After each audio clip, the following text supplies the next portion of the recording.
Today I'm going to show you some of my favourite go-to camping equipment that I personally have come to rely on when it comes to bike packing. These are the bits of kit that I've used countless times and form the basis of my camping and cooking kit. Whilst I'm not saying that these are the specific brands and models for you to go for, these are what, after many years of experimentation and budget considerations as well, this is what works for me. I just want you to use this as a bit of a guide as to what you need to be thinking about when it comes to your camping kit for bike packing.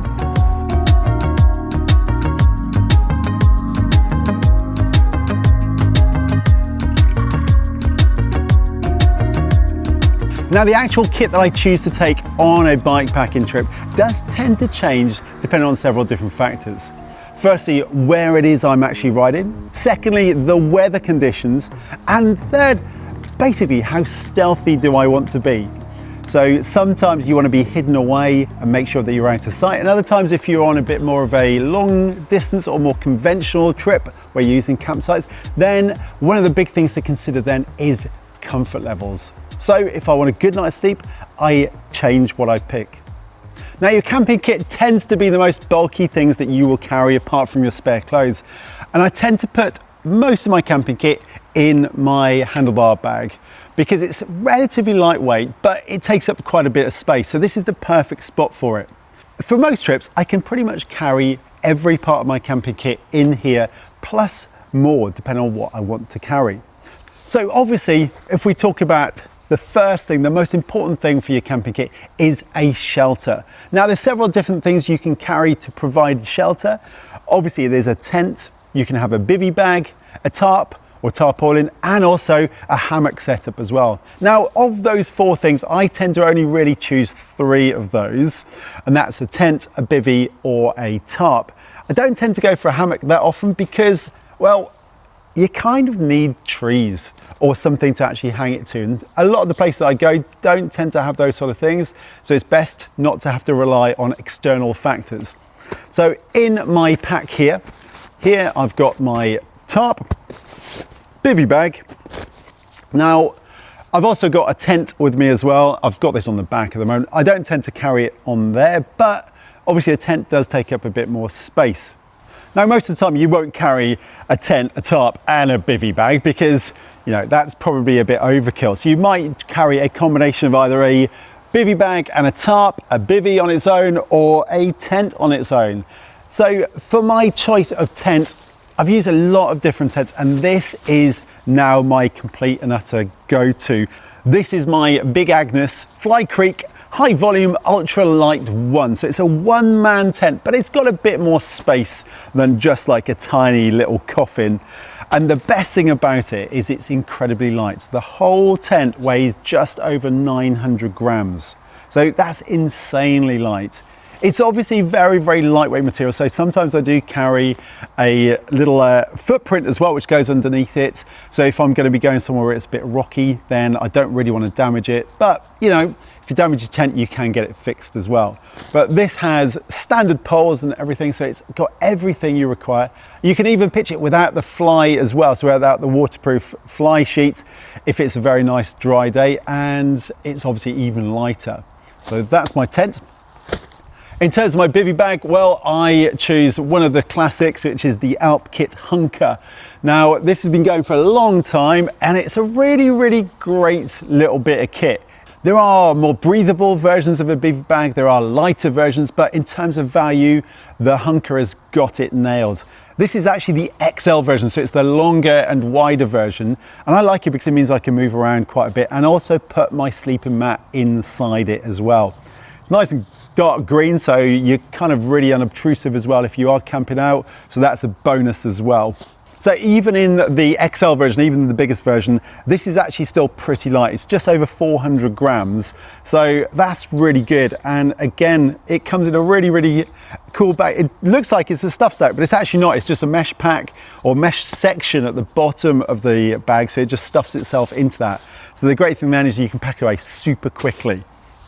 For my tarp, well, I actually use Rab's Sill Tarp 1. So this is a single person tarp, so it's not a huge tarp, but it does the job again, just like the Hunker, it just gets it done. It's not the most breathable because it's silicone coated. So what that does mean is it means it's fully waterproof. So I do have to be aware of that and not pitch it too low. So, you know, sometimes if you've got it really low, you do get quite a bit of condensation build up inside. It doesn't have eyelets as such on this one, as like some do in terms of like tying it to things, but it's got little loops which make it so easy to actually do things with. I tend to carry like a few little carabiners, and obviously the other thing that you need to carry with this is a couple of pegs and some like paracord or rope, and I do have that. I tend to carry that in my frame pack, all nice and neat. I've got 4 pegs and plenty of like guy rope, like paracord, and with this then I can either tie it up or you can do several different configurations with your tarp. And if I want to, I can just cut these down to length as well, depending on what I actually need. So once you've got your shelter sorted, then the next thing you need to think about is your sleeping arrangements. So for this, you're gonna need to get something nice and cozy and warm in the shape of a sleeping bag, and then hopefully something comfortable to sleep on. Now, I've got a few different versions that I tend to use for this in terms of like my sleeping mats and my sleeping bags. But my go-to if I want a really good night's sleep is another Big Agnes product. Now, this isn't the smallest or lightest of sleeping mats. This is the Q-Core SLX. It's incredibly thick and it's also insulated. It's got some insulation inside, so silver insulation, which means it stays really warm if it's got really cold at night. So it's quite chunky. This one weighs over 600 grams. So that's my sleeping pad.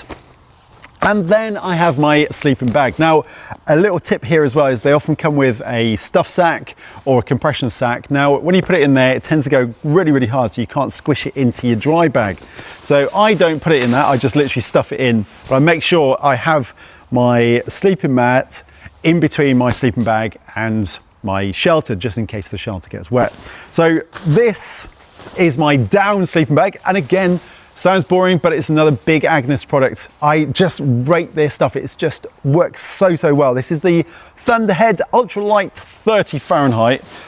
Means that basically it'll go down to below 0 and still be comfortable. But it's crazy light. It's 800 grams or just over 800 grams. There's no zip. It just clips together. But it also forms part of Big Agnes's sleep system. So it's got a sleeve at the back and less insulation at the bottom. And you basically put your sleeping mat inside this. So it means that when you move around, you don't slide off your sleeping mat and you stay super comfy and it stays really light. And then the final thing that's kind of related to all this is to make sure that you've got a light source. And obviously we're talking about a head torch here. So that is another little tip, is you need to make sure you've got a head torch with you. You can use your bike lights, but a head torch is just so much more practical because you can keep using both hands even when it's dark. I've got one, I always carry one. This is an Alp kit one, but I've got several different versions I use. You don't have to spend a huge amount of money. This is about £25, I think, but it's really good and really does the job. So the other consideration when it comes to camping out and on a bike packing trip is basically if you're gonna cook or not. Now, if you're gonna cook, then you need to obviously carry a stove, some fuel, and obviously something to cook with. You can choose several different options here, but often the best thing to go is as light and as small as possible because these can be bulky and heavy objects. What we've got here is this doubles up as my cooking pot, and I do normally have a mug as well, but I've left my mug somewhere and I can't find it. And this is the new pot because my old pot was absolutely wrecked, so I've had to get a new pot here. But it's a titanium pot, so it keeps the weight down. It doesn't work quite as well as like a steel pot or even aluminium, but in terms of keeping weight down, there's nothing quite like it. Again, this is an Alp kit. This is the 650mm one, so it really does the job well for a single person. It's got a lid as well. This one doesn't have any drainer holes, so I might just pop a couple of drainer holes in that one. Then inside, this is a tip as well, is you need to make sure things don't rattle. So in here, I keep toilet roll, because you always need toilet roll. Got my beer koozie, so you know you want to have a beer every now and again. And then I've got the rest of my cook kit. So this, and some more toilet roll as well. So we've got my gas, and then this is my stove. And again, this is probably one of the lightest stoves out there. It's just over 20 grams, so it's pretty insane. Titanium, it's just really, really nice and light. So it's as simple as that. So this is the Alp Kit Kraku. And again, the great thing is it doesn't cost the earth. This is just over £20. So it's nothing really. Now, obviously, if it's going to be windy, you're going to need to have a windbreak and things. So again, you know, I tend to carry other stuff if I'm going to be doing that a lot. And then the most important thing then is something to light it with. So I always have a lighter. Now, the great thing with the lighter like this is even if you run out of fuel, you still got a spark. So if you still got a spark, you can still light your stove. So that is what I tend to carry at all times if I know I need to be out and cooking, as in I don't go and stop for fish and chips somewhere. So my other two essentials, and I don't go anywhere without these. First of all, obviously if you're going to be cooking or doing anything, you're going to need a utensil. So the good old spork is my choice. I do carry a little penknife as well, because just in case, and it's a great thing to use.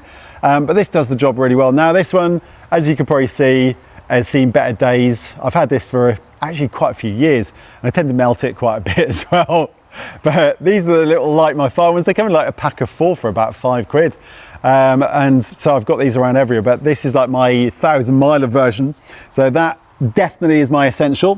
And then finally, something that I've started to carry almost every single trip now, and even like when I go mountain biking, if I'm going out into like onto the hills properly, is this water purifier. So this is the MSR Trail Shot. Now it's brilliant, absolutely brilliant. So what you do with this is you basically put this in your water source, then pump it up like so, and then it'll prime it, and then you can fill your water bottle or fill whatever, and you can just drink straight away. So you can find any water source, as long as it's not too crazily dirty, and get yourself fresh water, so you don't have to worry about running out of water when you're on your bike ride. I hope this little insight into my own personal favourite camping kit gives you some help in terms of getting yourself sorted and choosing your own kit to go bikepacking. Now, if you've got any personal recommendations, things that you really rate, please put it in the comment section below. And don't forget to like and subscribe to keep up with our latest releases. But until the next one, we'll see you soon.